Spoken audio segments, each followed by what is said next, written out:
Proceed to cancel.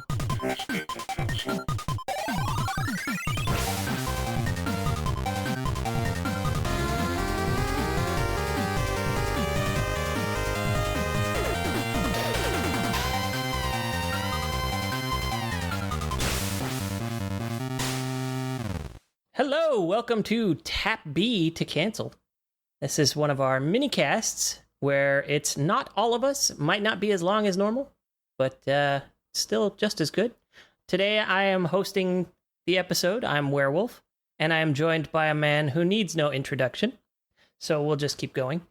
Wait, what? That's it? Well, I appreciate the sentiment. I'm not going to say my own name because that's just ego. So we'll keep going. But hi, everybody. Hi, Jake Prime. Jake Prime. We'll take it. My wife does often refer to you as JP for some reason, so there's that. Well, that's the... Actually, I don't have a smart-ass remark for that one. I like it. So today we are going to be talking about the Mega Man X series. We're doing a little bit of a buzzer round episode for this one. So you're pretty familiar with the X series, right? Yeah, I love the X series. Growing up, I was actually more into the original X series trilogy than the OG Mega Man series. I don't know why I did that Mega Man instead of Mega Man, but yes, I like the X series as a kid better. Game Genie? Game Genie, yes, exactly what I was thinking. So, this is one that I have across so many platforms, probably more than the average person. But let's go ahead and start with X1. Okay. Well, I will read the back of the box for Mega Man X to give everybody a little bit of idea about what the game was about, and then we'll start talking. Does that work? Yeah, so after you read the box, I'll hit the timer, I guess. Perfect. Okay. And we're doing 3 minutes per title, is that right? Yeah. And like a hard 3 minutes once that buzzer goes off. Yeah. I'll try to last 3 whole minutes. But as soon as that buzzer goes off, no matter what, we have to move on. Okay. Back of the box. Mega Man X. Near the end of his life, Dr. Light succeeds in creating the first of a new series of robots which will change the world. Able to think and make decisions, this new robot holds great danger as well as great possibilities. Fearful of the possible consequences of unleashing his creation on the world, Dr. Light decides to seal him in a capsule and test his systems until they are totally reliable. The future will have to decide his fate. Interesting. All right, timer starting. So this is just a favorite of mine. I played this game so much that I remember before I knew speedrunning was a thing, one day I just decided, I wonder if I can beat this game in under an hour. And I think I managed like 56 minutes. And then years later was when I found out speedrunning was even a thing. And I was like, oh, cool. Right. Yeah. Well, okay. I have to ask you then, do you remember who was your first fight? Who did you have to go after in order to get that initial sub 1 hour time? I kind of went my usual route. I just skipped some stuff. So I started with Chill Penguin like everybody tends to do. I think you have to because of the leg boost, which, by the way, is a brilliant bit of game design because it is such a groundbreaking upgrade. Like for the rest of the series, you have to have it. So the fact that, every stage was all but, impossible until you found that was genius. I loved it. Yeah. So like that was a game where I just knew it well enough to where I was like, well, I can just go through. I didn't really plan my route too much. I just made sure to skip things if I thought they were going to take too long and kept going. That's awesome. I remember... Well, let's talk about some of the bosses real quick. This one was a huge change up from the regular Mega Man series where they were all animals or bugs. Still an animal, but bugs. Right. They deviated from the something man to, yeah, you're right, some sort of animal. Yeah. I knew what everything was except a kuwanger. I didn't know what a mandrill was. Still kind of don't. I assume it's a beetle, but this was a game that just every time I played it, I felt like I learned more about it. And then I remember learning about the secret power-up, the Hadoken. Oh, yeah. Oh my gosh, that was just a game changer. And every time ever since, I have to go for that thing.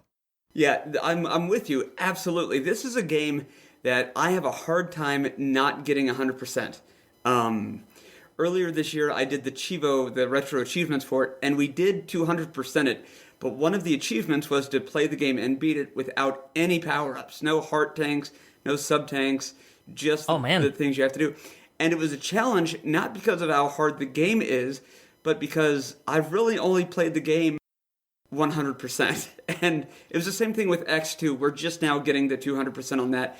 But truly the challenge is playing it in a different way than you're used to. Yeah, it's hard to play a game one way for decades and then try to change up how you do it. But to that point, I think part of the brilliant thing about X... That's it. That's our timer. Or shoot, okay. You don't get to say it. We'll put it in X2. Okay, we'll do it in X2. All right, so let's do back of the box for X2. Okay, so the back of the box for Mega Man X2. Just when X thought he had brought down all of the X hunters, several months later an uprising moves from within an abandoned factory. While 8 new X hunters occupy Mega Man X, a triple threat plots to resurrect a secret weapon that is all too familiar. Much shorter than the first box. Yeah. So quite a bit, actually.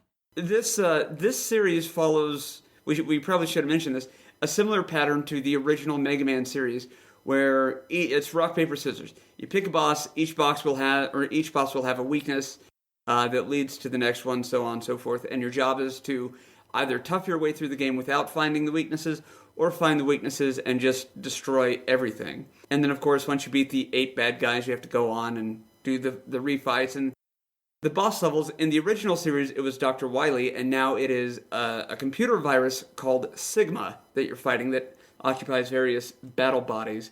Sigma, I think, a fantastic and very scary bad guy. What are your thoughts on Sigma?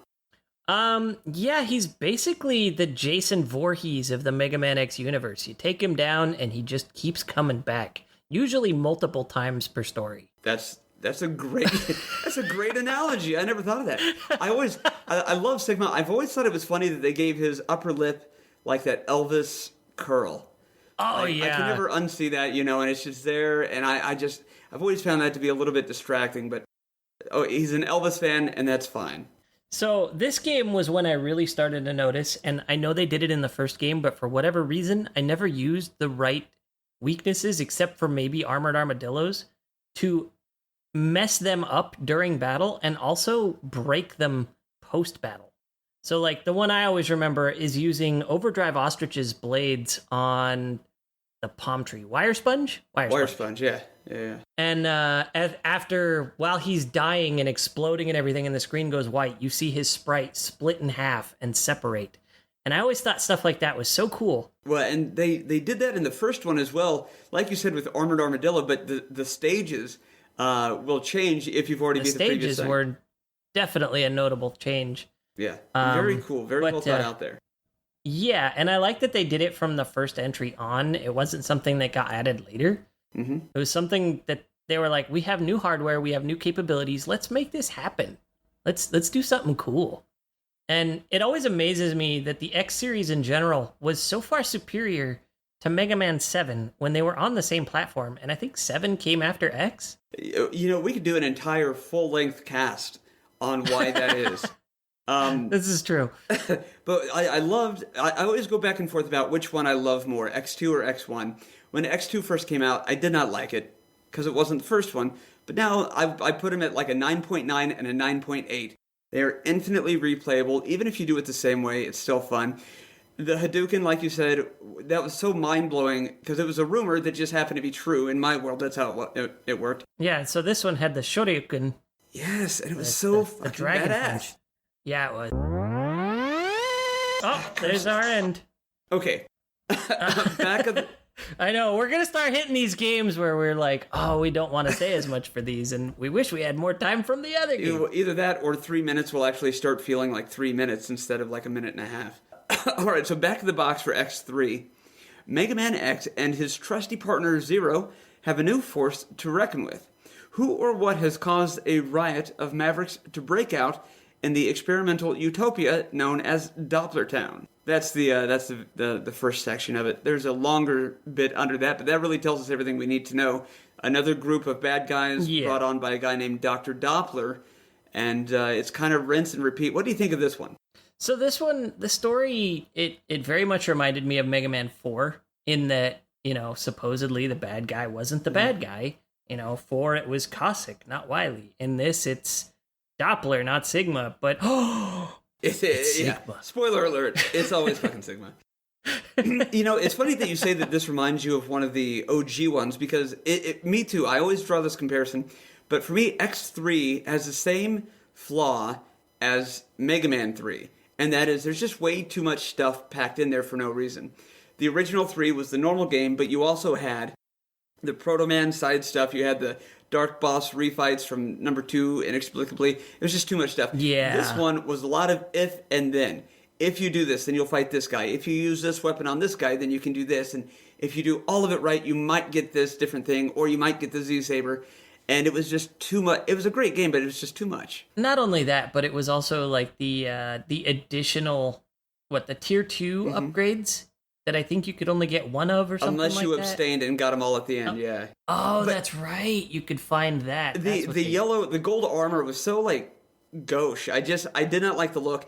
They did away with the Street Fighter moves. You got the Z-Saber, which was cool, but I wish they would have done the Hurricane Kick. I would have killed to see the Hurricane Kick in this game. Oh, yeah. That's what I expected out of this game. And then I think this was one that I rented for the Super Nintendo, and I was kind of unimpressed. And mostly because, I wanted to play as Zero, but Zero was basically, a styrofoam robot. Yeah. He went down so easily, and then you didn't have Zero for the rest of the game. And it was just, what is happening with this guy? This is not the Zero I was doing. Yeah. At the beginning of Mega Man X, he's this powerful badass that shows you what you can be as X. But hold on to that point just real quick. I know we're about to run out of time. He's always been that guy. He just looks awesome, and everybody idealized him from the get-go. But he's always getting destroyed. So this is true. He died in 1, and you rebuild him in 2, and then is there a story point where he dies in 3? No, he just gets his ass kicked and then gives you his Z-Saber. If you do it that way. Okay. You defeat this mini boss, which is like this helicopter grasshopper that falls on you, and all of a sudden you're at 1 Pez of health, and he's like, "Oh, I can't go on anymore. Here, take my sword. I know you can do it." And you're like, "Oh, okay, cool, thanks." I like that you call the health Pez. Well, and I imagine X is like, "Really? I get your sword?"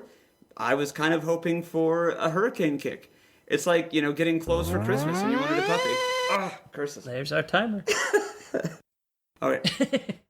All right, so now I will take over the back of the boxes because I didn't have any boxes for X1 through 3 except for the Japanese X3 for Saturn, and I'm not about to try and translate that because I will not do any sort of job whatsoever with that. So, let's see here. Explosive gameplay, extreme graphics, Mega Man X4. That's what it says at the top. Battle armies of Maverick Reploid robots while mastering all new strategic moves like the Air Hover and Zero's Saber Tactic system. Discover a myriad of power-ups, secret rooms, extra weapons, and invincible vehicles to take on 8 all-new X-Hunter bosses, and for the first time, play as Mega Man X or battle with his mighty partner Zero in 2 separate adventures. Mega Man X4, now you can be a hero or a Zero. That's really what it says? That's really what it says. I love it. Brilliant. So, okay, yeah. I don't know, that almost sounds kind of insulting to Zero. I mean, after X3, I guess it's fitting. Yeah, and I would agree with you, except for Zero is really the better of the 2 missions in this game. Wouldn't you agree, or what do you think? I do agree. For whatever reason, I feel like Zero is more capable in this game, which is kind of what you were expecting in X3, You finally get to play as Zero. Now, for me, X4 was... It was really the Limp Bizkit of the franchise. It was not what you wanted it to be, as far as I was concerned. It sounded cool, it looked cool, but then it didn't quite get there. You're talking about 4? X4?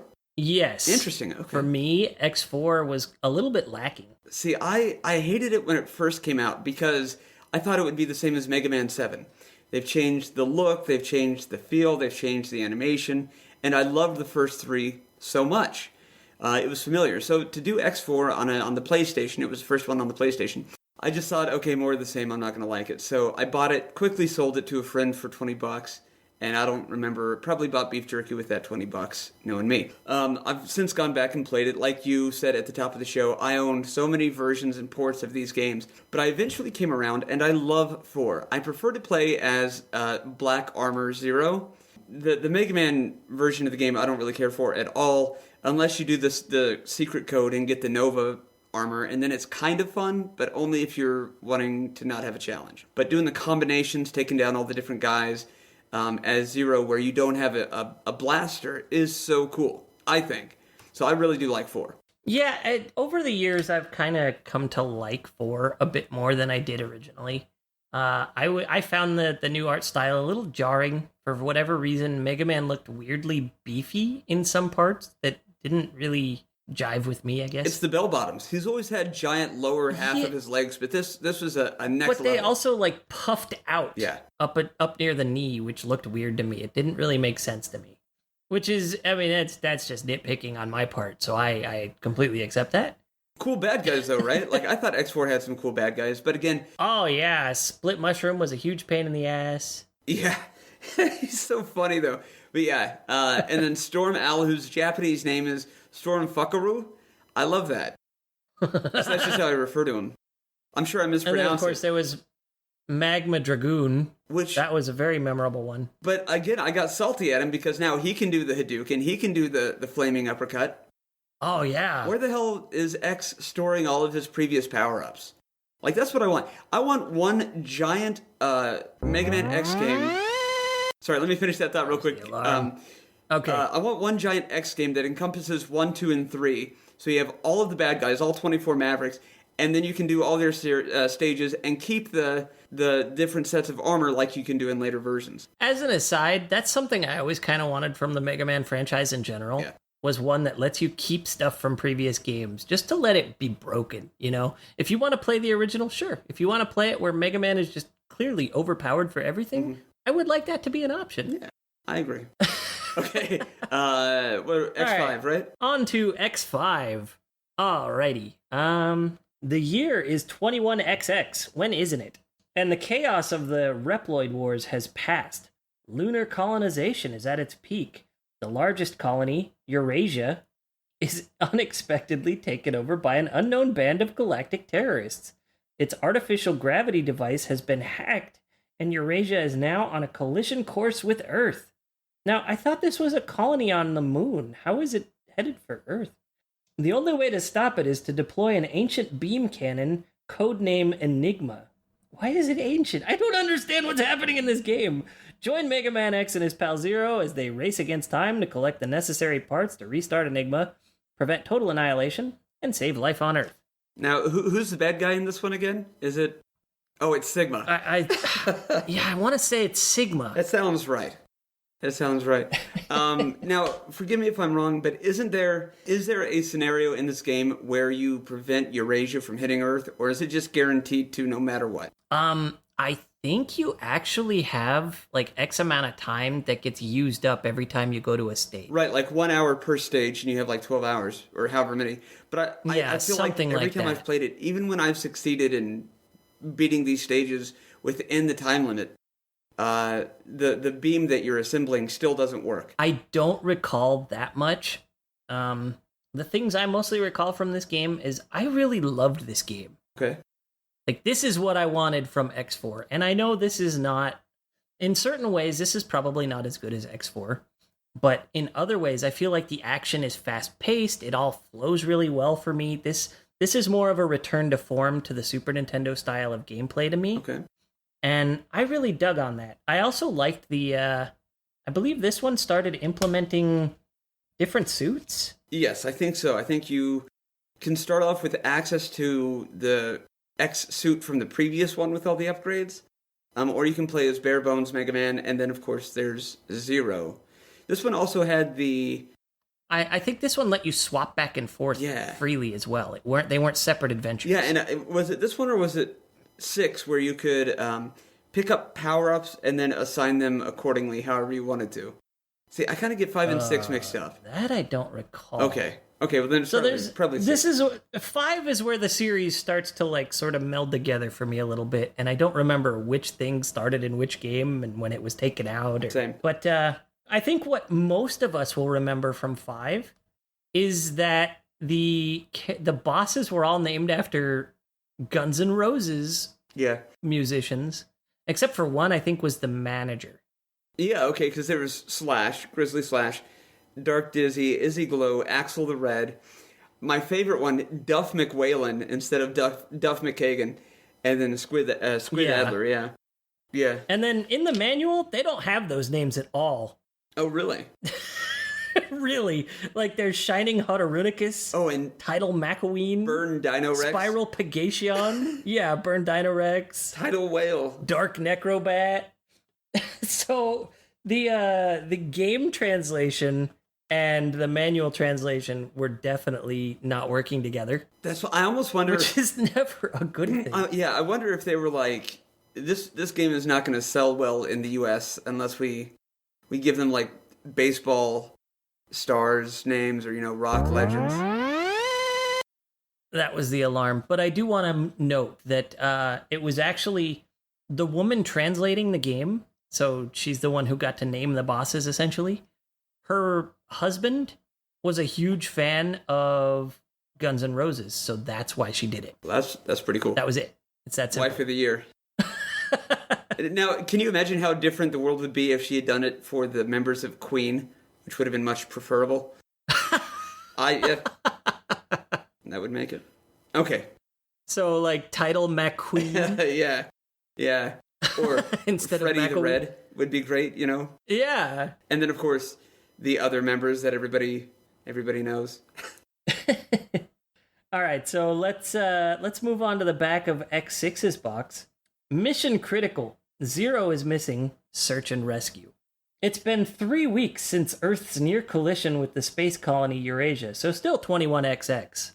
The disaster was averted by Zero's heroics. Now, on a bruised and battered planet, tales of rampaging Reploids are surfacing. So it looks like the bad ending happened in 5 regardless. And now, again, Zero has died. Yeah, it's up to Mega Man X to investigate these mysteries, but it's not going to be easy. Mega Man X must battle through a maze of levels and rescue Reploids along the way. Return to battle again and again with the new Nightmare system, which randomizes level maps, enemies, and endings based on how you play the game. Mega Man X is back, and now it's personal. Sorry, that was a Freudian slip. Because this game is the bad game. Now, when this game came out, I was super excited to play it. 5 had just come out a year earlier, so I was hyped for this. Like, all of a sudden, 2 Mega Man X games 2 years in a row. Holy shit. I wanted it. And I think I was blind to how bad it was at the time because I was so excited to play it. And, finally, X, he's mad. Zero died. X is angry. He's still grieving over Zero. And so he's got Zero's sword. He's kicking ass. He's an asshole in this one. But then the gameplay is just so awful. The only redeeming quality of this game is the music. Actually, that's fair. I was about to say there's some redemption to be found in the music, so clearly we agree on that. If I remember this right, some of the power-ups are pretty cool, and the way that you execute them with X. But really, after Zero died and they announced what this one was going to be and the Nightmare system, I started to get hyped for it because I felt like they're finally progressing the story and revealing more about Zero and his relation to Sigma and the original virus and all this stuff that was always hinted at. And I always had the feel of, I will tell that story in a minute. And it really felt like they were going to start doing that here. Yeah, they sort of started down that path with 5, and 6 really dove deeper into it. So, the story as well offers a lot of depth to the overall lore of the X universe. So that's another redeeming quality, but just the gameplay is It would have been better off as a comic book. I think this one would have been better off as a comic book with a CD that came with it so you could hear the music. That would be nice. For whatever reason, the artwork the animation was super limited. The artwork was kind of weak compared to even the Super Nintendo games. Like, I don't understand what they did. They just rushed the crap out of this. And it had some cool ideas, like the finding Reploids for various power-ups. You didn't know which Reploid was going to give you which power-up. That was cool. I liked that. Yeah. Poorly executed potential, I think, is kind of the theme to X6. Cool ideas, but not as well done. But again, they had to put a game out right away because apparently this happened 3 weeks after the previous entry. Yeah, so they had to move fast on getting the game out. Somebody else was going to steal the rights to the story, right? Because it's your common story. Robot meets girl. Yeah. Robot falls for girl. Girl ends up being a dude. Zero. Yeah. You broke my heart, Zero. But yeah, this was the end of that one. All right, on to X7. Axel, a new hero, is born. Mega Man X, his courageous pal Zero, and new playable hero Axel propel this all-new 3D Mega Man action adventure into the future. Follow our heroes as they battle monster machines and huge bosses in fully interactive, vast worlds to combat the Red Alert Syndicate. A unique mix of traditional 2D and new 3D perspectives bring all the action to life. Mega Man X7, the future is now. Or a zero. Oh, wait. The future is now. So what did you think of 7? Tell me about this one. I don't really know this one. Okay, so the ideas were neat, but they broke so much. Like, Mega Man X really is about the gameplay. And while this is better than 6, it's still not that good.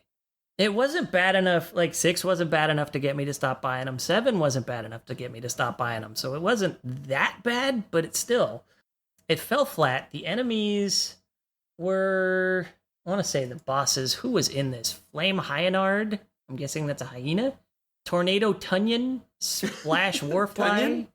Ride Borsky? Like Vanishing Gungaroo? What are these things? I think I went to high school with a Borsky. And I think I've talked about this in another episode we recorded, but for the sake of being on point here with the X series, Mega Man X going into 3D should not have broken the gameplay as it did. Now, I've talked about this, like I said, but we're going to say it again here. As Zero, I tend to play jump slash, he attacks something real quick. He's on the ground. You keep moving. It lets you get attacks out faster. It lets you keep your gameplay flow up. And in this game, you jump, you slash, and land.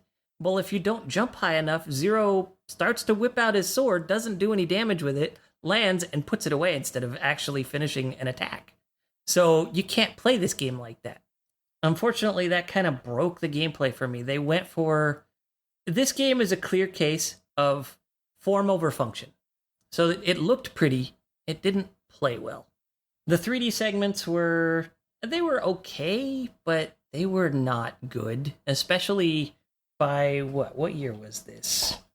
2003. Yeah, it should have been better by then. Yeah, I think for me, this was, picked it up, looked at it, remembered how let down I was by 5 and 6, and decided to go back and play 1 through 4 again. Like, I remember seeing it and thinking, like, I didn't even know this one was coming out. I wasn't hyped for it, and I didn't want to I didn't want to get hurt.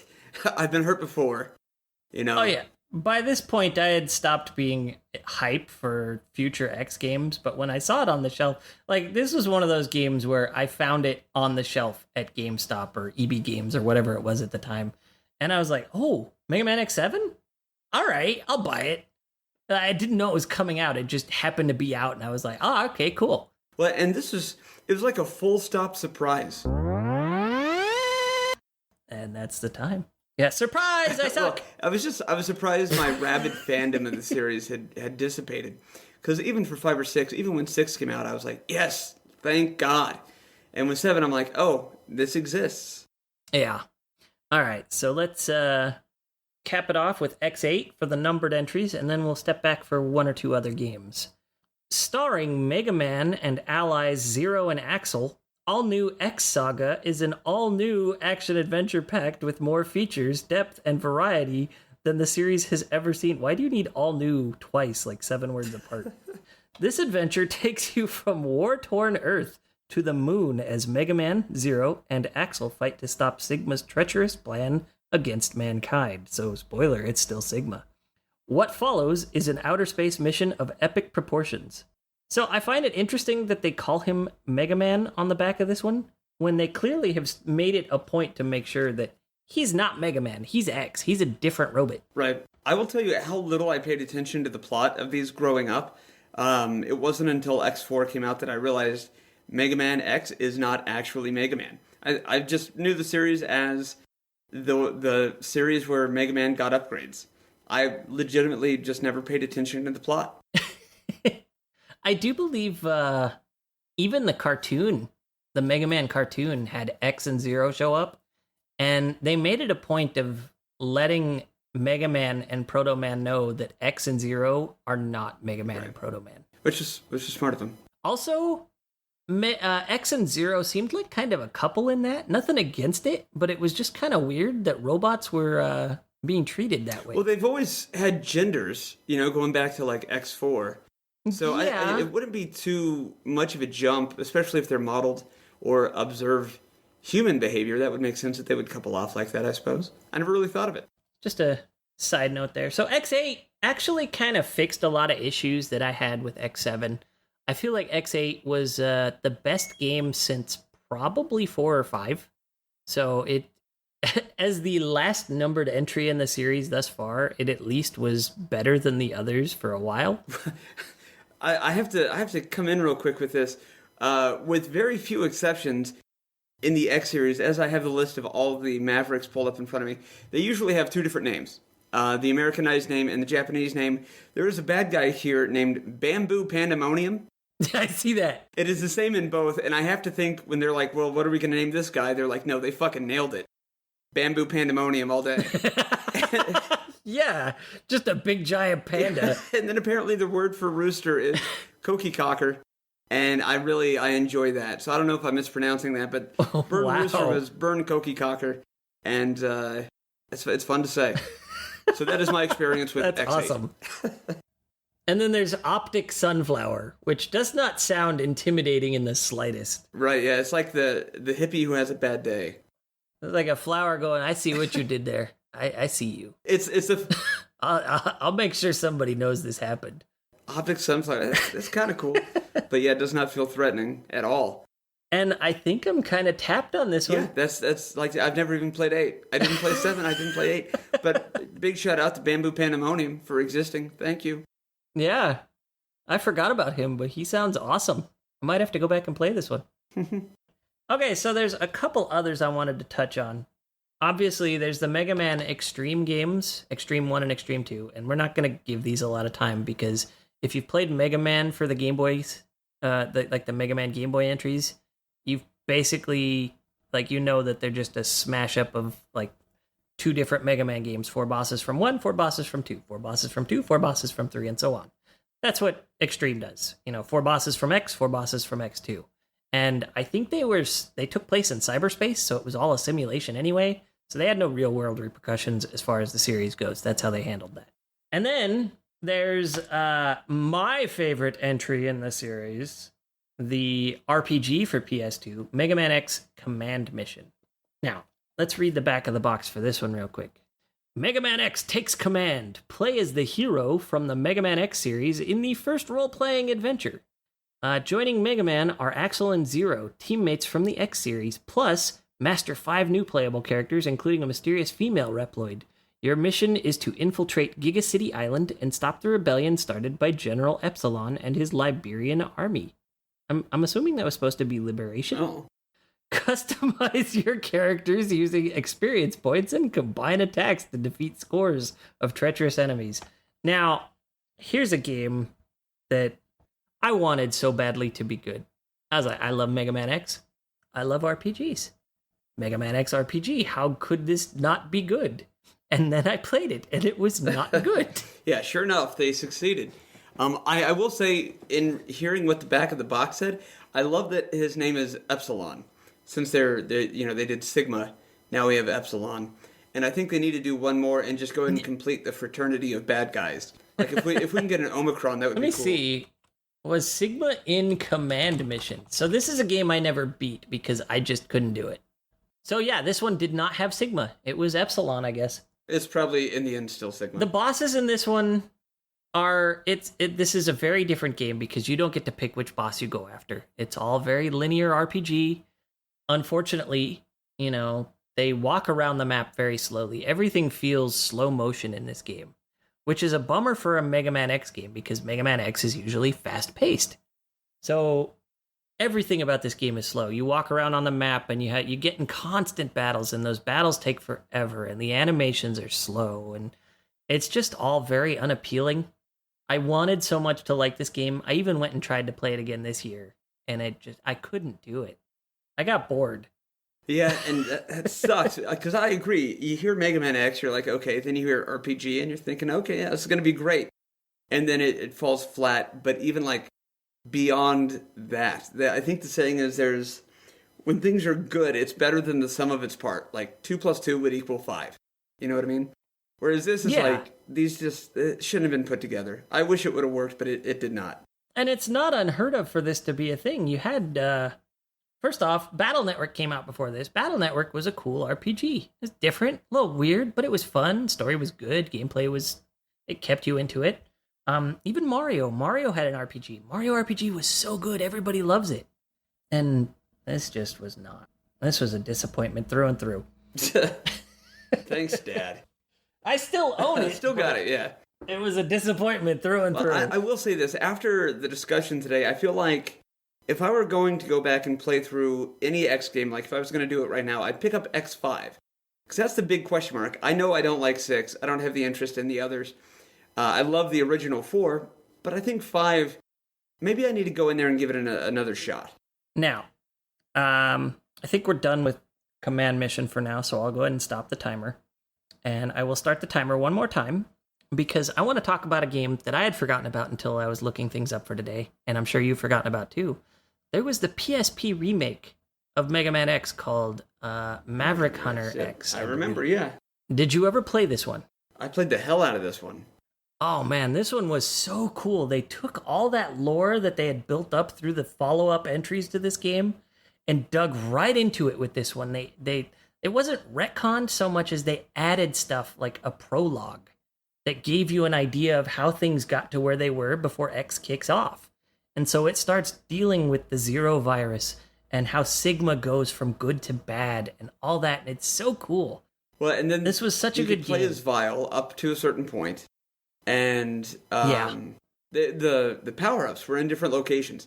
So to me, when I had never heard of the term randomizer, people were talking about classic video game randomizers, and then they told me what it was, and I'm like, oh, so kind of like, Maverick Hunter X, because that was the first thing, like, yes, same old game, but different locations, different things. I love the idea. And the gameplay was good and smooth, and even though it was upgraded to look different for the PSP, the movement and the flow still were very much like the original Mega Man X. I loved it. Yeah, this is, and this one kind of goes hand in hand with Powered Up for the PSP. Like, these would have been huge hits if they weren't on the PSP. That's a good point. And I think the choice of platform is the reason we never saw follow-ups to either of those, which is such a bummer because Maverick Hunter was so good. Yeah, and I really wanted more. When they did the upgraded remake for Final Fantasy IV on the DS, I loved it, and then I wanted the same treatment for Final Fantasy VI. And it was the same thing here. I wish they would have given that upgraded remake for X2. X3 maybe if they had done X2 well enough. But yes, that would have been so good. I mean, the whole franchise really could have been redone with the Maverick Hunter, I guess. Is there a ROM hack? Because I was going to say this would be a great idea, but I have a feeling the ROM hack exists of the original Mega Man X 1 and 2 and maybe 3, but you can do the whole thing as 0. Because if that doesn't exist, that would be a lot of fun for somebody to make that. No buster. I would imagine just there is. I'll have to look into it. If it doesn't exist and you're listening, make that, please. All right, so I think that kind of wraps up our discussion on the Mega Man X series. I think we went a little bit longer than intended. About twice as long, yes. But what can you say? It's a series that's worthy of it. I think it's because we read the backs of the boxes, you know? Yeah, no, it was a lot of fun. Thank you very much for hosting this one. Yeah, thank you for joining me. Of course. And thank you all for listening. My name, by the way, is Guy Prime. For anybody who missed out on that at the opener, you can find me on the Retro Therapy, Yes. and you can find the Retro Therapy on Twitch and Twitter and Tinder and Instagram, not Tinder, and YouTube. Just make sure you're inserting that like it's all one word, the Retro Therapy. Very important. Got to be able to find the guy. And I am Werewolf. You can find me on Twitter and Twitch. Might be removing my YouTube. All right, folks. You have a wonderful week, and we will catch you next week. All right, bye, guys. Special thanks for music go to Arthur the Ancient, found on SoundCloud, or The Last Ancient on YouTube. For more episodes, please visit our website, pressbtocancel.com. As well, feel free to like or subscribe at Apple iTunes, Google Podcasts, or anywhere else you like to listen to your favorite shows. As always, thank you. This has been Press B to cancel.